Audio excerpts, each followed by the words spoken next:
All right, let's talk a bit about email outreach. I do want you to remember before we begin that this applies not only to email outreach messages, but it applies to basically any sort of outreach you're sending, be it, let's say, cold calling or maybe even LinkedIn outreach as well. So let's dive into it. The first thing to understand when it comes especially to email specifically is first, you need to get people to open your email before you can actually get them to read it. So a good subject line is the first key first step. What makes a good subject? Number one, good subject lines are short, they're easily scannable, easily readable, and they kind of communicate everything at a glance. You don't want those subject lines that are too long. If they kind of go over the period and you can't see more, then it does come across as either number one, spammy, or number two, maybe your main point is not immediately viewable. So be mindful of that. A good subject line is also personalized. Ideally, it has maybe their first name in there or their company name, and it's actually sending a signal that you are reaching out directly to them. Number three, it's going to invoke some curiosity.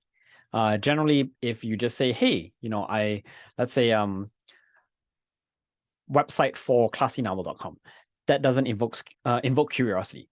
Instead, if you have a subject line along the lines of "Here's how Classy Novel can improve your website," or something like that, that will generally have a much higher open rate because people get a bit curious when they see that maybe there is some information that is relevant for them, or maybe it's provoking them to find out more.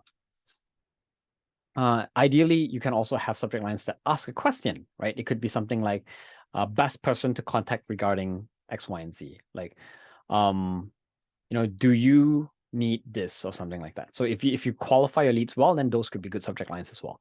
So these are just some key things to bear in mind as you write copy for your subject lines. Going into the actual email itself, that's a different story because now, assuming someone has opened up your email, you want to get them to actually read it, right? So a good email, these are some general rules, and then we'll go into the actual format. Number one is good emails are scannable, especially for mobile, because in this day and age, a lot of people tend to read their emails on their mobile phones as opposed to on their desktops. So you want to make sure that you don't have that big wall of text. You're making good use of spacing. Generally try to avoid big paragraphs, have short sentences. So make it scannable. Number two, most people nowadays tend to find that plain text emails, generally with no formatting, tend to come across, I would say not just nowadays, but in general, tend to come across as being more personal. HTML highly formatted emails tend to send a signal that it's a marketing email, right?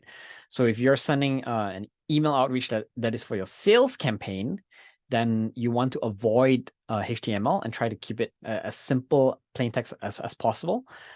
If it's a marketing email, then yes, okay, it's fine if you want to use HTML, right? Avoid jargon. So obviously you want to try to, even if you're reaching out to key decision makers who are very technical, try to avoid any kind of technical jargon, especially in the first outreach email. So try to keep it simple, keep it human, and don't use big words, don't use overly sophisticated words. Don't assume that the person that you're reaching out to understands the acronyms that you're using, and so on and so forth. One practice that I generally like to recommend is, especially if you're writing a mail merge where you're sending to a bunch of different people in bulk, write it to a specific person to start. So don't write your mail merge emails with hello first name and then you try to write the email. I tend to find that when you do it that way, the whole flow of the email tends to be a bit less personal. Instead, like let's say you'll want to write as if you're writing to someone. Like you might say, "Hey Chen, was thinking of you when I was reading this," or blah blah blah. And then after that, you go and customize the names into the merge tags, and you will find that your email just tends to flow a lot more naturally and come across as more personal, right? And lastly, the general rule of thumb, not only for emails but anything, especially even marketing, is you want to try to have a 1-to-1 ratio in terms of call to action. So that same applies with best practices around landing pages. You want one key call to action. So in that email, what are you trying to get someone to do? The more things they have to do, the lower the likelihood of them actually taking the action that you want them to take. So if you want them to, let's say, book a time with you, make that the only call to action. Don't also have a link to your website. Don't also send them a resource. The more you give them, the less likelihood they will do the thing that you really care about. So just keep that in mind. Also, if you have one call to action, you generally want to make it as easy as possible for someone to reply. Because if someone has to think, if they have to do research, if they have to look at something before they can actually reply to your email, that lowers the likelihood of them replying because number one, either they might think, oh, I'll get back to this later, and then they forget to, or they might just think, it's too much of a hassle, delete, right? So the easier you make it for them to either book a time, say yes, answer a question, whatever it is, the better. So this is where you generally in the email outreach process want to use what we call close-ended questions. So like yes, no questions to quickly qualify your lead or get them to express interest. Or, if you want to try to book a time with them, then we'll go into technique later. And kind of is similar to that close-ended kind of format where people can easily pick an answer. So what does the framework look like? First of all, this framework is not my framework. It's actually designed by this guy, Ramit Sethi. Definitely check out his book. He has a really good ebook called 50 Proven Email Scripts. He actually dives into different emails. He talks about why some of them are effective, why some of them are ineffective. And he actually shows a lot of stats and data as well. So this framework actually comes from the book. It's a 4-step framework, and I've actually tested this myself and also seen a lot of companies that I work with actually implement it and see good results. So I can guarantee you that if you do something similar to this, you will see some sort of improvement. So the first email is what we call the introduction or the ask email. So this email is, number one, it sets some context, it explains how you found them, and then you basically do a very short, simple introduction of yourself, and you make your ask. So that's the first email. The second email is the reminder email. So you're just giving them a nudge. The third one is actually not an email. So you're using a different touch point. Like, for example, instead of emailing them, maybe you'll call them. Maybe you will reach out to them on LinkedIn or Twitter or some other platform. And then the fourth one is what we call the breakup email. Breakup email basically is kind of like the, hey, last time I'm not going to bug you anymore if I don't hear back from you kind of thing. So we'll go into each of these in a second, but generally what I see is, if your general response rate is about 5%, you're guaranteed to at least get 30% if you do something similar to this. So this is twofold. So number one is it gives you a structure to follow in terms of what should come first, second, third, fourth, fifth, sorry, fourth, up to fourth. You don't necessarily have to go through 4 emails with every single prospect. Depending on who you're reaching out to, you may decide to stop maybe at the second or even the third email. But generally, I do recommend to at least go and send at least up to 3, number 3. The reason why is because generally, most people don't reply not because they don't want to reply to you or because they are not interested. Sometimes some people are not very good at managing their inboxes. Their emails get buried. They may have missed the message. Maybe they're interested, but they decide that they'll come back to it later and then they forget. So generally, I would recommend at a minimum 2 to 3 contact points. So if you do at least apply this, I guarantee you will definitely see some results. So yeah, just definitely test it out. I'll go into in a second the different emails, email 1 to 4. Oh, whoops. So email number 1, in the intro and the ask email, your goal with email number 1 is to basically just get permission to move on to either an in-person meeting or further communication. That is all you're trying to do in the first email. Obviously, never sell in your first email. Most prospects will find that as number 1, too pushy. And maybe they're not interested, maybe not qualified yet. So generally, you want to be able to just build some relationship first. So just get permission to continue communication, right?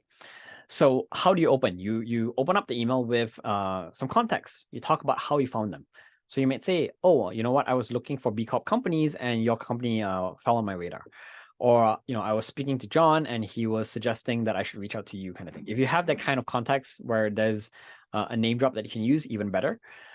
Then the next thing is you want to ideally put in some form of a sincere praise. So not flattery. You don't just want to say like, hey, I think your company is really cool. try to avoid that. Try to avoid superficial kind of praise. Preferably if you can do some research that's going to improve it a lot more. So you can use this, not only for emails that go out to your prospects, but let's say if you're trying to reach out to investors, or if you're trying to reach out to a potential mentor or advisor, you can use this kind of format as well. But basically here, you want to talk about why you admire them, what is interesting about them. So for example, you might say, hey, I recently saw that you were posting about International Women's Day, and you're a female CEO, and I really respect that. So give something sincere. Try not to just have some form of flattery. The third, in and around praising, so it ties into who they are and what they've done. So maybe it's in recent news, maybe it's what their company stands for, that kind of thing. It has to be relevant, sincere. We talked about that. I'll show you some examples later where these are phrases that are possible through, let's say, a bulk mail merge, but at the same time also very relevant and sincere and very specific as well. So I'll show you how to do that in a second. And then after the praise, you kind of set the context in and around who you are, right? You introduce yourself, your company. Hopefully, if you can, appeal to some form of sympathy, and you explain why you're reaching out. And then lastly, you end with the ask. So all of this, it sounds like you're trying to do a lot, but I would say what a good first email will look like is about 4 lines, right? It's basically 1 line of each of these. So no more than 1 sentence, not 1 paragraph, okay? So keep it short, keep it scannable, like I mentioned. The ask, what is this wide narrow technique? If you're trying to ask for a time, an example might be, so number 1 is you want to help people understand what they're committing to. So you might say, hey, I would love to jump on a quick 10-minute call to explore X, Y, and Z, right? So make it clear for them so they understand why you're jumping on a call, what they're committing to, how long it's going to take. And then you give them some options. So the wide narrow technique is something like, hey, does next Monday at 11 a.m. or Tuesday at 4 p.m. work for you? So why is this called the wide narrow technique? Number 1, it's you're giving narrow options. So you're saying like, hey, does Monday this time or next Tuesday or Thursday this time work? So that's the narrow aspect. And then what you follow up with is you say, if neither of those times work, I'm also happy to work around your schedule. So that's the wide option. And what that signals is, number 1 is with the narrow options, giving specific time slots, it makes it easy for someone to just say yes to one or the other, right? Obviously, sometimes it might not work out. Maybe neither of those times work for them. That's fine. But generally, it's easier for them to just pick a time. They don't have to, you're not just saying like, hey, when do you want to have a meeting? And then they have to look at the calendar. They have to try to and and figure out what they want to move around, that kind of stuff. Just give them those options, make it easy for them to pick one. And then on the wide side of the thing, you're saying like, hey, if neither of those work, I'm happy to work on your schedule as well. Number 1, you're acknowledging that you as the person asking for the meeting is in a lower position of power, that you're respecting them, right? That you're willing to work around them, giving you are the one asking for a favor. And yeah, generally it shows some form of respect, that you respect their time, that you respect their kind of authority in this relationship. So if you are not trying to ask for a meeting, you can also try to use this first email to qualify them. So you might say something like, are you currently hiring for this kind of role? Or generally, you might say something along the lines of like, oh, we work best with companies that are at this size. Have you hired this many people, or something like that? So it depends on what you're trying to do and how you qualify people, but try to use what we call close-ended questions. So close-ended questions are questions that end in a yes or no or single word answer. And generally they are easier to respond to, as opposed to saying like, tell me about your sales process. That's too open-ended. Those kind of open-ended questions are good in actual sales conversations, but in this email, you're not trying to do that. You're just trying to get permission to continue the conversation, right? So in that case, then try to use close-ended questions, make it easy for them to respond, and then you can follow up with a bigger ask or a bigger email. Make sense? So we've talked a bit about that. Email number 2. So what email number 2 is, it's simply just a reminder. A few things that you'll do with email number 1 is generally, the good rule of thumb is 2 to 3 days after the first email. So not immediately, neither do you want to wait too long as well. You keep it simple. So number one, you actually reply to the same email, and don't change the subject line. Don't send a new email, because then it comes across as being pushy, right? This framework is really designed to help you avoid that pushiness, but still be able to be persistent without coming across as nagging, right? So reply in line, don't change the subject line, even if I would say only really unless you had really terrible open rates with the first email, you want to try to avoid changing the subject line. And basically what it sounds like for this one is it's something like, hey, just not sure if you missed my previous email, just giving this email a bump. Or, not sure if my email got buried in your inbox over the long weekend, just giving this a nudge, something like that. So you're following up. I gave some examples as well. So these are some other examples. And then you repeat the ask, especially if the times have changed. Maybe you might say like, oh, does next Tuesday or the following week work for you? Because maybe the original times that you provided have either been already taken up by someone else, or maybe some time has passed and maybe it's already eclipsed that date that you provided. So yeah, that's all you do with the second email. You're not sending new information. You're not saying like, hey, I thought you should also check out this blog. You're not sending any more information on, let's say, a pricing page, nothing like that. You're just giving this a nudge and repeating the ask. That's all you are doing. The third one, like we said, it's not an email. So this is where you reach out on another platform. Like I say, either a call or maybe a LinkedIn. And all it is this will come out, 2 to 3 days after the second email. You're reaching out somewhere else. If you leave a call, then you want to make sure that you're planning for the call. Number one, if they do answer, what do you say? If they don't answer, then you leave a voicemail message and you send another third email just as a confirmation to the voicemail. But basically, you're going along the lines of, hey, I'm following up on my emails. You're letting them know that you have sent them emails, and you're just saying, hey, I'm not sure if email is the best way to reach out to you. Or if you didn't start with an email, then maybe you might say, hey, I'm not sure if LinkedIn's the best way to reach you. I'm going to send you an email, right? So whatever you do, you're just using an alternate platform, and you're saying like, hey, I'm not sure if the original platform that I messaged you on is the best medium to contact you. And I'm not sure if you missed my message. That's all you're doing. And then you're repeating everything in the first email. Or maybe it's like, hey, I'm not sure if my emails are landing in your spam. And yeah, basically you repeat the whole first email and you have your ask again. So that is the third outreach message.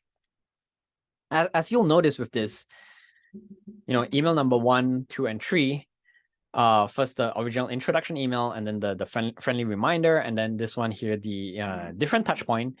If you follow this format, you will have effectively demonstrated some form of persistence and not actually come across as being that pushy salesperson. So it is very natural. You're not making any assumptions. You're just saying like, hey, I'm not sure if this is the right way to reach you. The fourth email is the like I mentioned, the breakup email. So how it looks like, what the format is you open with what we call the guilty parachute. What that is basically, number one, you're giving them an easy out. So that's the parachute. So you might say, oh, you know what? I'm not sure if you were away during the long weekend, or not sure if you're away for the summer. Give them some excuse. And then you want to make them feel a bit guilty for not replying to you. So, you might say like, you might name drop. You might say, hey, John recommended I reach out to you and spoke highly of your influence in the industry and said that I should definitely reach out. Or maybe you say something like, oh, your company has built a strong reputation around data security, and I really thought that you might care about this, right? So give them some context on kind of reminding them why you're reaching out to them, and making them feel a little bit guilty for not reaching out to you, or at least not replying. And then you break up. So you say, hey, last try. I'm not going to nag you anymore. I'm not going to send you any more emails if I don't hear back from you. Yeah, so that's basically all you do with the breakup email, and then you make the ask again. So if you notice again here, you're just being very authentic, very honest, just saying like, hey, last try. I just want to make sure this is being read. If you might be interested, you're basically standing for the customer, because ideally they would be someone who would actually benefit from your product or service. Make sense? So let's dive into some actual examples and kind of break them down and do a critique of some emails. We'll go through a lot of examples, so I'm going to just really highlight some key areas that I want you to focus on. And I'll give you some good examples as well further on. But these are some bad examples. So this one over here, you can see, what do I like about this email? Number one, decently scannable, good use of spacing, but I'd say that is pretty much it. So the good stuff ends there. Number one, it's not personalized, right? It's just hi. There's no name, no company, nothing like that. Number two, it's a direct pitch. It jumps right into pricing, right front and center. I would say a bit too upfront, a bit too strong. Number three, although it's trying to sell, it's a bit confusing because there are so many different call to actions, right? Check out our brand book. That's my website. Check out our work. Let me know your thoughts. Too many different call to actions. So what is the main thing that you want someone to do? Like, try to keep it simple. Try to limit it to one single link or one single ask. On this note, since I remember as well, some people ask about the wide narrow technique that I talked about when you're trying to ask for a time. Nowadays, a lot of people use Calendly or some sort of calendar booking link. It's okay to include your calendar booking link in your intro email, but you want to make sure that it doesn't come across as being a bit too pompous. You don't just say like, here's my calendar, find a time kind of thing. You might say, for convenient scheduling, here's my calendar to find a time. If you have a link, I'm happy to book a time in your calendar as well, something like that. Or you might say, since I'm the one asking for a favor, send over your link and I'll find a time in your calendar. So however you wish to do it, but at least set some context. Don't just throw in a link there. Here's another example here. A little bit better. You notice in the subject line, it's actually personalized. But that said, it's going to the help email address. If you watched a previous video on list building, you should have seen how you can actually find a person's email. And all they really had to do is just visit our team page and they could see someone who worked at Spring.is. And then from there, they could have easily figured out the email format through a tool like Hunter.io. Good though, the subject line does perk some curiosity. So obviously I ended up opening up the email. What is bad? So number one, he's opening up with him. Hi, I'm Daniel, CEO of Edit. Like, why do I care, right? Provide some context on why you're reaching out and why should I care first. Don't just jump to like, hey, your company, make me care, right? What's in it for me? And you notice another thing that I want to point out over here is he's starting with the pricing. So he's not talking about the value. He's not first and foremost talking about why I might care about this. He's talking about, this is my solution. It's this price. These are the features. Notice as well, 1 GB of space, access to designs, blah, blah, blah, blah, blah. And no clear call to action. If you need more info or have any questions, we'll discuss it without problem. No clear call to action. If I was writing this email, I might say something along the lines of like, hey, John, let's say I might say, hey, Chin, I found Spring while I was looking for incubator accelerators in Vancouver. And from our experience, a lot of entrepreneurs tend to find it difficult to work with marketing agencies because of high pricing. We at Edit do it a bit differently. We allow entrepreneurs to work with us through a form of flexible pricing and revenue share. So if you notice there, I'm not pitching with features. I'm starting by, number one, providing some context. Number two, I'm also explaining why it's relevant to the audience. Make sense? So you want to try to take on that kind of approach rather than a feature dumping where you just talk about what you offer. Here's another example. Obviously bad. This ended up in my spam folder. Look at the subject line. Website development, like terribly boring subject line. Does not perk curiosity at all, right? Feature pitching again, right? Website designing, e-commerce development, blah, blah, blah, blah, blah. A few other things I want to point out here. Number one, don't be apologetic in your outreach. You should never start by being apologetic, because then the recipient knows that, hey, you're interrupting me. Why are you bothering with more follow-ups even. So don't be apologetic, and look at the end as well. If you're interested, share your requirement and I can send company information. That is a very big ask. It requires me to put together a lot of info to get back. So try to make it bite-sized, try to make your ask a bit more simple. Just say like, hey, maybe have you worked with a development agency before or something like that. Another one obviously also ended up in spam. Some red flags here. Number one, it's coming from a Hotmail account rather than a company account. Notice as well that this is a follow-up email and the original subject line is different, right? So this person changed the subject line as well. And I mean, follow-up email, exclamation mark is also number one, pushy, but also it doesn't invoke action. It's not a very good subject line.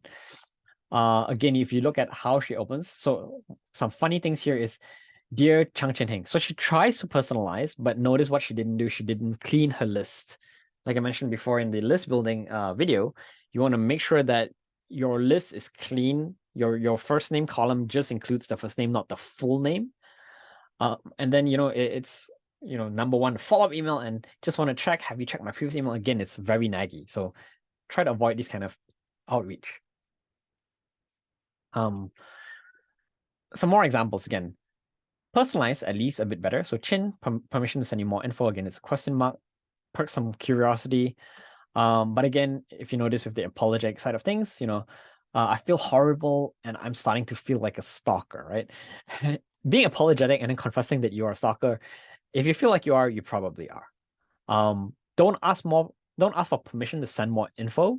Instead, ask a question to qualify the lead. Because obviously if the lead is qualified, then by all means, if it makes sense to send more info, send more info. So just want to point out a few things there. This one here, if you notice again, not cleaning the list properly.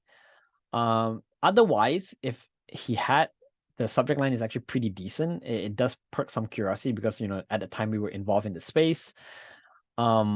Obviously, too many links, too many call to actions, big wall of text. Again, that's another red flag. One thing that I want to bring your attention to over here is credibility. So notice over here, he's doing some social proofing. He says, among our first speakers, we've confirmed the participation of Honda, Toyota, Siemens, UC Berkeley, blah, blah, blah, blah, blah. So doing that is, he's highlighting some of the reputable participating companies in his event. He also tries to use urgency. He says the deadline for application is just 2 days away. But obviously, I think what could have been done better is have the call to action come at the end, or at least if you are providing more context, make sure that you repeat the call to action at the bottom again. At least that's the main call to action, apply, right? So he's actually trying to get me to do too many things. Click on all the links, link to apply, reply back to this email if you'd like to get involved. Again, too much. Nice and short. I do like the formatting, good use of space, clear value proposition. So, what's interesting here is notice this, the second line in the email itself. I can help your website to get on the first page of Google. So that's very nice. So she's not feature dumping. She's talking about the value proposition. So jumping straight to that. But bad, obviously, the email is supposed to be my first name, not the email. So why is my email in her name merge column?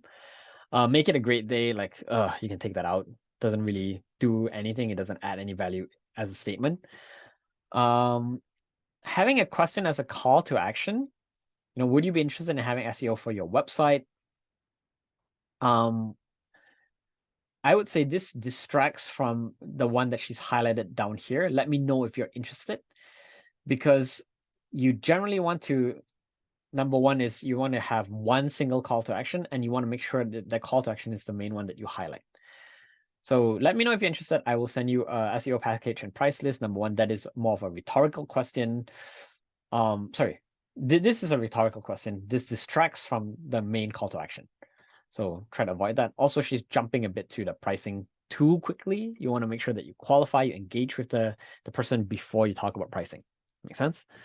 So avoid those rhetorical questions in there, and have your questions in your call to action itself. Slightly better. This one you see, Chin, I've done my research and so personalized, short, sweet, and scannable, invoke some curiosity because it's an unfinished sentence. Notice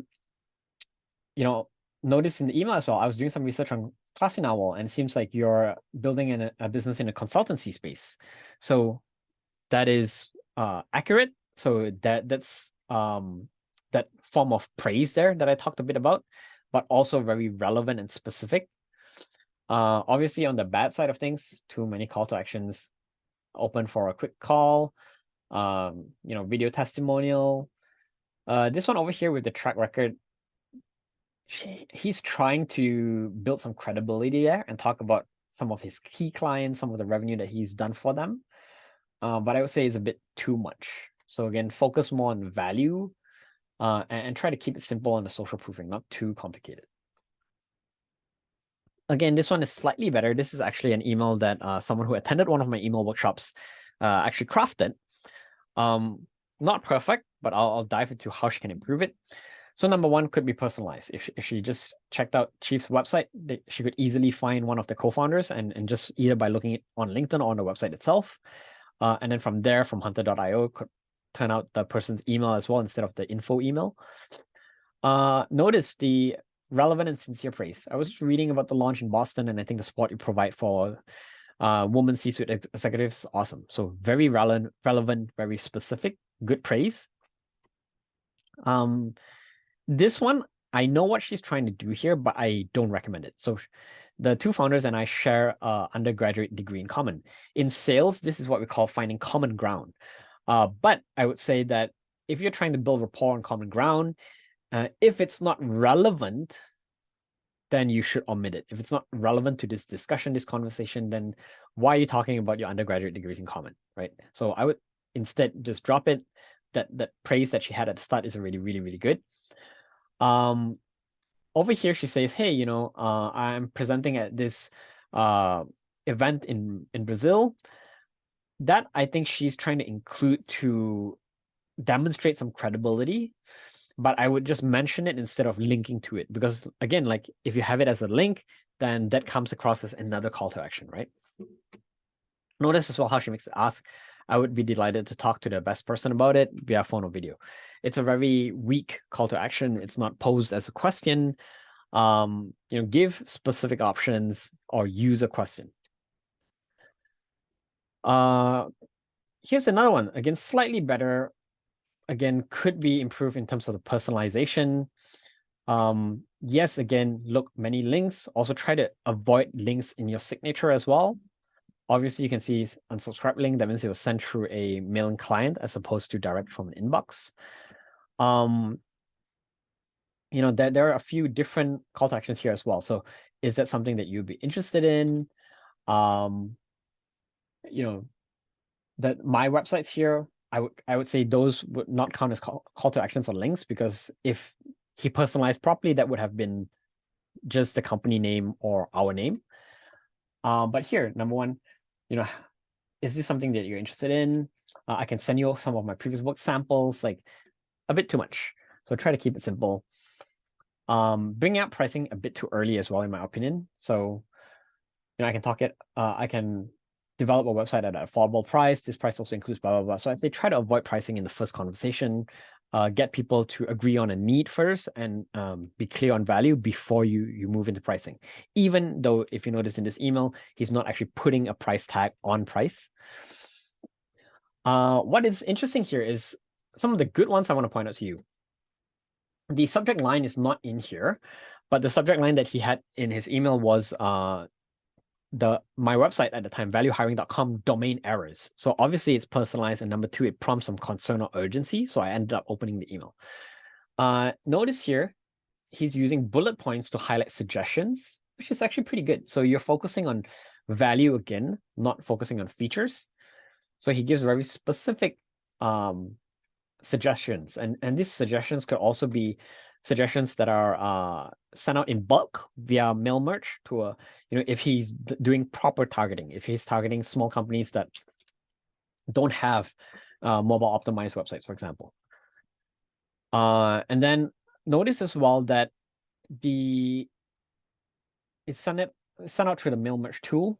So obviously, if you do it through your inbox, you could avoid that. And again, it wouldn't end up in your spam folder as well. So this is another one that I want to show you that is actually very short and very sweet. It doesn't follow that standard template that I talk about, but I would say it's arguably good enough because number one, if you look at the subject line, very short, also somewhat personalized. Sorry, not personalized, but more like it's about you, not pitching them. So he's reaching out to the target audience, and he's qualifying immediately. So he's saying like, hey, are you still a business coach or consultant? Obviously, it's personalized, and it's somewhat targeted. And he's qualifying like, hey, are you still doing this? Or if so, are you accepting new clients? So very, very simple. And then obviously it perks some curiosity and it's easy to respond to. You just say yes or no, right?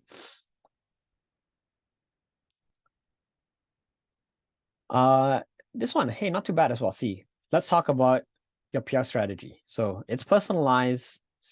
Again, see, very, very simple in terms of formatting. Hey, Chin, wondering if you're interested in getting media coverage for yourself or your brand. See, that it's focused on the value. Again, no feature dumping. Could improve. I would say there's 2 call to actions. You're saying, would you be interested in getting media coverage? I would like to get on a call. So that's actually 2. I would say it's straight and to the point, but probably could be better if it's a bit more exploratory rather than a direct pitch. You might say something along on the lines of like, I see you've been creating some content on YouTube. It looks kind of good, but I have some suggestions on how you could tweak them to reach more people and get media coverage. And I'd love to jump on a call to share those suggestions with you. Are you interested in hearing more? So maybe something along that lines might be a bit better. This one actually not too bad as well. Fundraising plan for Classy Normal. So again, personalized, short, sweet. So clear value proposition. I've been scouting new startups at our portfolio. It sets some context. We're interested in what you're building since many companies are gearing up for the post-pandemic economy. Easily skimmable, right? Short sentences, no big wall of text, using bullet points, pretty good. Builds credibility. See, he talks about our core companies have raised funding. We have this investor network. Comes with some perks, discounts, blah, blah, blah. So, and I like, one single call to action. The only thing I'd probably adjust over here is removing the link from the signature. But otherwise, I would say pretty good email here. Just to show you another example, not through email, because I talked about this formatting also working well for, let's say, other forms of platform outreach that you're using. Here, this lady, Elizabeth, she says, hey, Chen, so number one is personalized. I've built successful product agency, and I'm writing a professional series on onboarding do's and don'ts. So setting some context, although it is starting with her pitch. But she said, hey, your name and background came up on my growth radar. So it's explaining the context, how she found me, but it's also providing some form of a light praise or flattery. So it's saying like, hey, I think you're relevant because you came up on my growth radar. It looks like you're growing.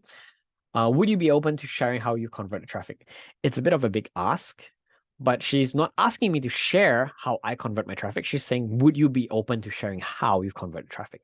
So that is a close-ended question. She's not saying, how do you convert traffic, right? So not too bad of an outreach message. And yes, I did end up replying to her as well. So another reason why it was relevant and sincere as well is because at the time, my title, I believe, was head of growth. So there it kind of reflects in, the growth radar piece. Yeah, so pretty decent, small, short, sweet kind of message. Another thing to notice as well is not only through LinkedIn, but this is a LinkedIn specific message that I received, is in your email copy, you can also get people to better relate to or identify themselves as your target customer by calling them out. So for example, over here, he says, I typically work with businesses who believe in profit through purpose, are committed to engaging your people, are ready to disrupt the industry.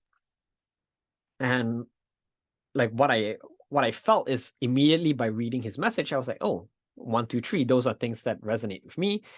these guys seems to really know who I am, kind of thing. So if you have a very good understanding of your target persona, by including that or key values, key things that they care about in your copy, then your persona reading it will easily relate to and say, hey, that's me, kind of thing, right? This one, I mean, obviously I'm going to say it's good because this is my own campaign. And this is one example. So this one was an old campaign I did while I was working at Spring. You can see over here in the subject line. So I say, hey, I found this company name on this platform. So I'm setting some context. I'm explaining. It's personalized. And then the opening here, I would say, knowing what I know now, probably could scrap the entire first sentence. Great to meet you. I hope you're doing well, blah. And just jump to setting some context. Don't need to have idle small talk. So again, personalized. Hey, Janet. Setting some context, I came across company name on Gust. I believe we have aligned values to use business as a force for good. So you can see over here, this is the sincere praise piece. And by doing the right kind of targeting, this is something that I can send in bulk to many other companies, as long as these companies I've identified are companies that are social ventures. And I did it because I think when I was building this list, I built it off the B Corp list, companies that are registered B corporations. And these are basically, it's a certification that shows that they are a do-good business. And then here, this one, I would like to hear more about the impact-driven venture. I would probably adjust that as well. Again, that's a light call to action, but not ideal. I set some context. I explain ourselves. We help mission-driven companies around the world that are raising seed capital, especially if they're looking to get it from impact investors. And here's my ask. Was wondering, are you currently raising a round or planning to in the next 6 months? So again, I bold the call to action, make it super clear. And then again, I'm providing some context. Spring specializes in providing training. Let me know if you're raising and we can dig deeper. So again, I'm repeating the ask here because I've kind of set some context in between. But again, this could just come at the end, and I don't necessarily need to have this this line over here, or I could wrap this line into the third sentence. Make sense? So that format is a little bit better. It kind of follows the format that I just talked about. And I would say results speak louder than words. I'll show you results of that campaign in a second. This one, I actually recently received this email. And what I really liked about that is using image. Not only that, but it's also a customized image with the person's name and company name in there as well. So very engaging in that sense. There are ways where you can do this automated through some software instead of manually writing all of that out. It looks like it's handwritten, but it's actually software generated. Notice with the praise piece, I say, hey, I saw Clasinello has a couple of employees on LinkedIn. Congrats, right? So he's starting by opening up with the praise as well. Look at the call to action. Are you open to ideas on partnering and scaling? So that's a close-ended question. So that's good. But I would say, could be stronger. He could explain some context on what partnering is. It might be better for him to qualify instead of directly asking for a meeting. He might say like, hey, are you looking to do this in the near term, or are you currently doing this? Rhetorical questions could avoid that. What if a different approach consistently set more meetings and acquired clients? Like rhetorical questions, again, dilute from the main call to action. But otherwise, actually pretty good email, very good use of the image. This one is the actual campaign that I showed you that I sent out before, this one over here. So I sent it through yet another mail merge, and these are my tracking results. So pretty high open rates, 87% open rates. Almost all of those who opened my emails actually ended up responding. Some of them saying yes, some saying no, some saying maybe. But either way, like, you want to get good responses. You want to get people responding, even if it's a no, because then you can move on and disqualify them, right? So some key takeaways just to kind of wrap it and sum it all up. Number one, send it from your inbox if possible. Number two, if you're mail merging, make sure that you write it as a custom email first, and then you fill in the merge tags after. Make sure it's personalized. Make sure you're cleaning your list. And make sure you gradually escalate the conversation. You don't just jump to pitching and selling right away. And lastly, just as a reminder, be human. Everyone here is human, so don't feel the need to push and sell or be very canned and robotic in the way that you reach out to people. So I hope this is helpful. And if you try this format in terms of reaching out to people, I guarantee you you'll see some good results, whether or not it's reaching out to clients, reaching out to partners, reaching out to investors, mentors, reaching out to job candidates as well, what have you. So give it a shot. I hope it's been meaningful.